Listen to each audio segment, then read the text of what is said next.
Dante, may suggestion ba ang COMELEC kung paano mareresolba yung pinupuna ni Senator Escudero?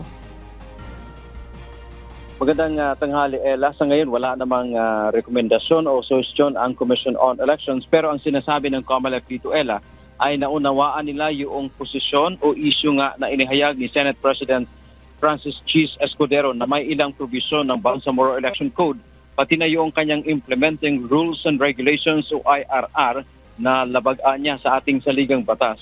Sabi kasi ni SP Escudero, dapat deemed resigned o nagbitiw sa pwesto ang mga kasapi ng Bangsamoro Transition Authority o BTA nang tumakbo sila para sa 2025 elections. Sa 40 miyembro ng BTA, 35 rito ang naghain ng kandidatura pero nananatili pa rin sila sa pwesto.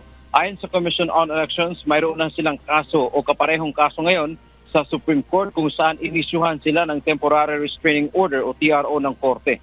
Ito ay nang sabihin ng COMELEC na hindi deemed resign ang isang nominee ng party list dahil hindi naman siya ang kandidato kundi ang mismong party list organization. Samantala, Ella, sa ngayon ay patuloy na tinatanggap ng COMELEC ang kopya ng Certificates of Candidacy o COC mula sa Bangsamoro Autonomous Region in Muslim Mindanao. Ito ay COC ng mga tumakbong political party at district representative. Kasunod nito ay tatanggap naman ang mga petisyon ng COMELEC kung may maghahain ba laban sa mga tumakbo tulad ng disqualification o kaya naman ang cancellation ng kanilang COC. Yan mo ang ating update mula dito sa Maynila. Balik sa iyo, Ella. Maraming salamat, Dante Amento.